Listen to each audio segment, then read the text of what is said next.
Hi everyone, welcome to my channel. இன்றைக்கி பார்த்தீங்கன்னா சயின்ஸ்லேருந்து chemistry 10th book. So எத்தனால்னு ஒரு topic எடுத்திருக்கேன், ஒரு டீட்டெயில் கொஷின். அதை வந்து எப்படி ஷார்ட்டாக நம்ம நோட்ஸ் எடுத்து அதுக்கப்புறம் அந்த நோட்ஸ்லேருந்து எப்படி ஃப்ளாஷ் கார்டு ரெடி பண்ணுறதுன்றதை நான் இந்த வீடியோவில் எக்ஸ்பிளைன் பண்ணியிருக்கேன். ஸோ பார்த்தீங்கன்னா புக்கில் வந்து 171 பேஜ் நம்பர், ஐ திங்க் 171ன்னு நினைக்கிறேன். ஸோ எத்தனால்னு இருக்குது. அந்த இதில் இருக்கிற அந்த எத்தனால், அந்த மேனுஃபேக்சர் ஆஃப் எத்தனால்ன்றதை எப்படின்றத நான் எக்ஸ்பிளைன் பண்ணியிருக்கேன். நோட்ஸ் எப்படி எடுக்கணும் அப்படின்றத, ஓகேங்களா? ஸோ புக்கில் இந்த பேஜை நீங்கள் ஓப்பன் பண்ணி வச்சுக்கிட்டு அதுக்கப்புறம் வர இந்த நோட்ஸை நீங்கள் கொஞ்சம் அப்படியே சைட் பை சைட் பார்த்துட்டே இருந்தீங்கன்னா உங்களுக்கு ஈஸியாக புரியும். ஸோ ஃபஸ்ட்டு கொடுத்துருக்க அந்த கொஷின், அந்த புக்கில் இருக்கிறத நீங்கள் எடுத்து வச்சுக்கோங்க. நான் அதுலேருந்து 1 by 1 எப்படின்றத நான் எக்ஸ்பிளைன் பண்ணுறேன். ஸோ இது வந்து நான் வந்து நோட்ஸ் எடுத்து வச்சிருக்கிறது, ஓகேங்களா? இதுக்கு அப்புறம் வந்து ஷார்ட்டாக நம்ம எப்படி சின்ன ஒரு பேப்பரில் நம்ம ஃப்ளாஷ் கார்டு மாதிரி ரெடி பண்ணுறதுன்றதையும் நான் காட்டுறேன்.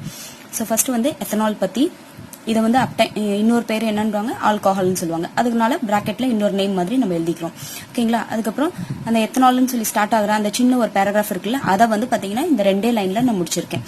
அதில் என்ன இருக்கும், காஃப் சிரப்ஸ் எத்தனால் எதில் இருக்குன்னு பார்த்தீங்கன்னா காஃப் சிரப்ஸ் அண்ட் ஆல்கஹாலிக் பீவரேஜஸ்லாம் இருக்குன்றது. நெக்ஸ்ட் அதோட molecular formula and structural formula எழுதியாச்சு. அதுக்கப்புறம் என்ன பண்ணியிருக்கோம், மேனுஃபேக்சர் ஆஃப் எத்தனால்னு ஒரு பேராகிராஃப் இருக்கா, அதாவது அந்த ஸ்டெப்ஸ் எல்லாம் ஆரம்பிக்கிறதுக்கு முன்னாடி ஒரு பேராகிராஃப் இருக்குல்ல. ஸோ அதை வந்து பார்த்தீங்கன்னா இவ்வளோதான், ஷார்ட்டாக முடிச்சிட்டேன். எப்படின்னா மொலாசஸ்ன்ற இதை ஃபெர்மெண்டேஷன் பண்ணி நமக்கு எத்தனால் எடுப்பாங்க. அந்த மொலாசஸ் எப்படி கிடைக்கும்னு பார்த்தீங்கன்னா, சுகர் கேன்லேருந்து சுகரை வெளியே எடுக்கிறோம்ல, அப்போ அதுலேருந்து வர தேவையில்லாத விஷயங்கள் வரும் பார்த்தீங்களா. ஸோ அதுதான் வந்து மொலாசஸ். ஸோ அதை வந்து ஃபெர்மெண்டேஷன் பண்ணுறது தான் வந்து நமக்கு எத்தனால்ன்றது, ஓகேங்களா? ஸோ இதை வந்து ஷார்ட்டாக முடிச்சிட்டோம். நெக்ஸ்ட் அந்த மொலாசஸ்ன்றது எப்படி இருக்குன்னு பார்த்தீங்கன்னா, டார்க் கலர் சிரப்பி லிக்விட் மாதிரி இருக்கும்.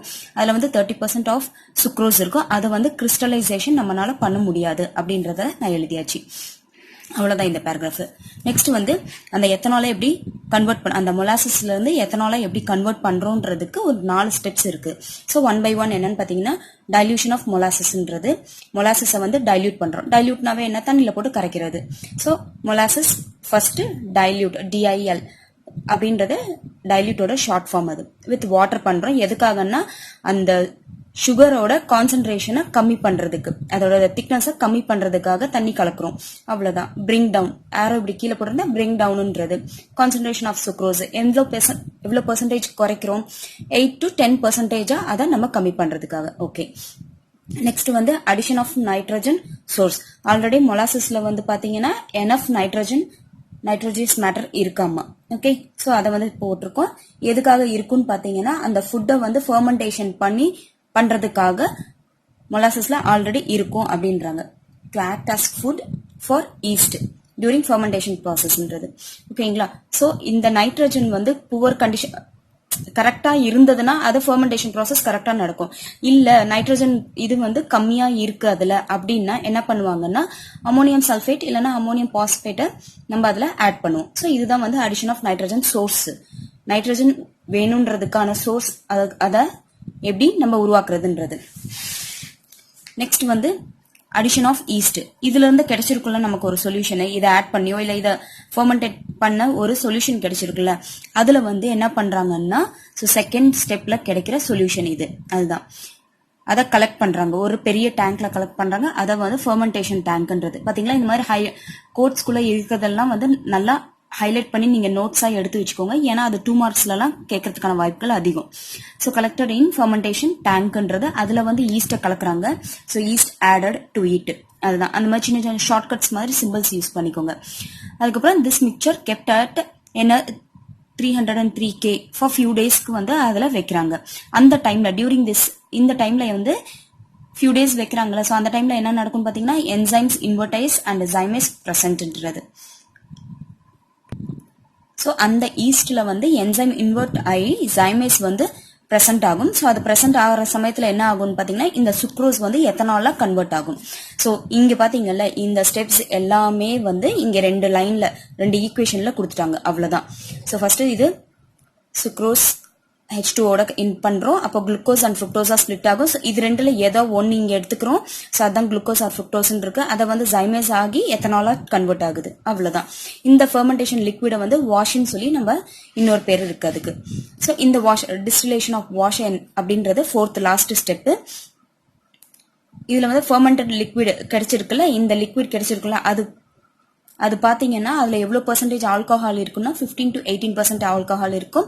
ஸோ இதை வந்து ஃபிராக்ஷனல் டிஸ்டிலேஷன் சொல்லுவாங்க. இவ்வளோ பெர்சன்டேஜ்க்குள்ள இருக்குன்னாவே பெர்சன்டேஜ் வந்தாவே ஃபிராக்ஷன் வரும். ஸோ இது வந்து ஃபிராக்ஷனல் டிஸ்டிலேஷன்ன்றது. இதுல மெயின் ஃபிராக்ஷன் வந்து எப்படி சொல்லலாம்னா அக்வாஷியஸ் சொல்யூஷன் ஆஃப் எத்தனால்ன்றது. தட் மீன்ஸ் இதெல்லாம் இந்த சின்ன சின்ன வேர்ட்ஸ் எல்லாமே வந்து ஜஸ்ட் நீங்க நோட்ஸ் எடுக்கும்போது எழுதிக்கிட்டீங்கன்னா போதும், உங்களுக்கு எக்ஸாம் அப்போ கண்டிப்பா ஞாபகம் வந்துடும். இதோட மெயின் ஃபிராக்ஷன் எப்படி இருக்குன்னு பாத்தீங்கன்னா 95.5 எத்தனால் இருக்கும், 4.5 வந்து வாட்டர் இருக்கும்ன்றது தான் வந்து இந்த ஃபிராக்ஷன்ல கொடுத்துருப்பான் வந்திருக்கு. அந்த சொல்யூஷன் வந்து இந்த ஃபிராக்ஷன்ல நமக்கு கிடைச்சிருக்கு. அதை தான் வந்து ஃபிராக்ஷனல் டிஸ்டிலேஷன்ன்றது.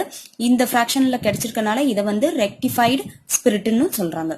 ஓகேங்களா. நெக்ஸ்ட் வந்து இந்த மிக்சர் இருக்குல்ல, இது வந்து ரிஃப்ளக்ஸ் டு ஓவர் குயிக் லைமோட ரிஃப்ளக்ஸ் பண்றாங்க. எவ்வளவு நேரத்துக்குன்னு பாத்தீங்கன்னா 5 to 6 ஹவர்ஸ்க்கு. அதுக்கப்புறம் அதை ஸ்டாண்ட் பை அப்படியே விட்டுறாங்க, 12 மணி நேரத்துக்கு அப்படியே விட்டுறாங்க. Then allowed to stand for 12 hours. ஓகேவா. அப்புறம் ஆன் டிஸ்டிலேஷன் ஆஃப் திஸ், இந்த மிக்சர் டிஸ்டிலேஷன் ஆயிருக்குல்ல, இதுல இருந்து என்ன கிடைக்கும் பாத்தீங்கன்னா பியூரா ஆல்கஹால்ன்றது கிடைக்கும். தட் மீன்ஸ் 100% ஆல்கஹாலா இருக்கும். அதுக்கு தான் வந்து இன்னொரு பேரு அப்சல்யூட் ஆல்கஹால்ன்றது. ஓகேங்களா. சோ அந்த கொஸ்டினை வந்து இந்த மாதிரி நோட்ஸ் எழுதுறது தான் இது மெயின். ஓகேங்களா. இது நோட்ஸா நான் எடுத்திருக்கேன். இதை வந்து நெக்ஸ்ட் இப்போ எப்படி ஃபிளாஷ் கார்டா ரெடி பண்றதுன்னு நம்ம காட்டுறேன். ஸோ பாத்தீங்கன்னா இந்த நோட்ஸை வந்து நான் இந்த மாதிரி ஒரு சின்னதில் கொஞ்சம் பெருசாயிடுச்சு. இது உங்களுக்கு வந்து டீட்டெயிலாக புரியணுன்றதுக்காக நான் இப்படி கேமராவில் நீங்கள் பார்க்கும்போது கொஞ்சம் நல்லா தெரியணுன்றதுக்காக கொஞ்சம் பெருசாக எழுதியிருக்கேன். அதனால பார்த்தீங்கன்னா பேப்பர் பின்னாடி வரைக்கும் போயிருக்கு. இல்லைனா நான் நோட்ஸ் எடுத்திருந்தேன்னா டெஃபினட்டாக இதில் பாதியோடு நான் நிறுத்திருப்பேன் நான். ஸோ எவ்வளோக்கு எவ்வளோ சின்னதாக உங்களால் எழுத முடியுமோ உங்களுக்கு தெரியணும் அந்த அளவுக்கு. ஓகேங்களா. ஸோ அந்த மாதிரி எழுதிக்கோங்க. பார்த்தீங்கன்னா இந்த ஸ்பேஸ் எல்லாம் வந்து நான் ஃபில் பண்ணியிருப்பேன். நான் அப்படி கொச்சான்னு ஃபில் பண்ணிட்டேன்னா நீங்கள் கன்ஃபியூஸ் ஆயிடுவீங்கன்றதுக்காக கொஞ்சம் டீட்டெயிலாக இருக்கட்டும்ன்றதுக்காக இந்த ஸ்பேசஸ் இந்த டிஃப்ரென்ஷியேட் பண்ணி காட்டியிருக்கேன் நான். ஓகேங்களா. ஸோ இதில் என்ன நோட்ஸ் இருக்கோ அதே தான் இன்னும் கொஞ்சம் ஷார்ட்டாக நான் முடிச்சிருக்கேன். அடிஷன்றதை ஆட் பண்ணியிருக்கேன். கலெக்ட் பண்ணுறதை வந்து இந்த மாதிரி டேங்க் சிம்பிள் போட்டிருப்போம். ஓகேங்களா. ஸோ பிரிங் டவுனாக இது, இந்த கிராஸ் வந்து கெனாட்டு, அந்த மாதிரி சின்னதாக நான் பண்ணியிருப்பேன். நெக்ஸ்ட் மிக்சரை வந்து MIXன்னு மட்டும் போட்டிருப்போம். அண்ட் அதுக்கப்புறம் இதெல்லாம் கொஞ்சம் கிளியரா தெரியணும். ஏன்னா இதெல்லாம் 2 marksல டெஃபினட்டா இல்ல 1 markல எங்கேயாவது கேட்பாங்க இது.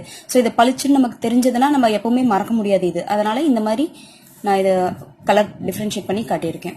ஓகேங்களா.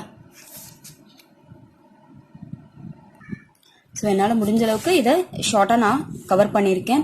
ஆக்சுவலாக இந்த டாபிக் எடுத்து முடிச்சதுக்கு அப்புறம் தான் எனக்கு ஞாபகம் வந்தது இந்த போர்ஷன் வந்து இன்னும் உங்கள் கிளாஸ்ல நடத்திருப்பாங்களான்னு எனக்கு தெரியல. ஸோ நான் புக்கை ஓப்பன் பண்ணோன்னே எனக்கு இந்த கொஷின் முன்னாடி வந்ததுனால சரி ஓகே இதே நம்ம பண்ணிடலாம்னு சொல்லி நான் எடுத்துட்டேன். ஓகேங்களா. ஸோ ஆல்ரெடி நடத்திருந்தா இதை ஒரு தடவை நீங்கள் கிளான்ஸ் யூஸ் பண்ணி பாருங்க. இல்லை நடத்தலைன்னா இதை வச்சு இந்த மெத்தடை நீங்கள் வச்சு படிக்க ஆரம்பிங்க. ஓகேங்களா. ஸோ இந்த வீடியோ உங்களுக்கு யூஸ்ஃபுல்லாக இருக்கும்னு நான் நம்புறேன். உங்களுக்கு பிடிச்சிருந்ததுன்னா லைக் பண்ணுங்க, உங்க ஃப்ரெண்ட்ஸுங்களுக்கும் மறக்காம ஷேர் பண்ணுங்க. இந்த மாதிரி வீடியோஸை நான் ரெகுலராக போடுறதுக்கு என்னை என்கரேஜ் பண்றதுக்கு என்னோட சேனலை நீங்க சப்ஸ்கிரைப் பண்ணுங்க.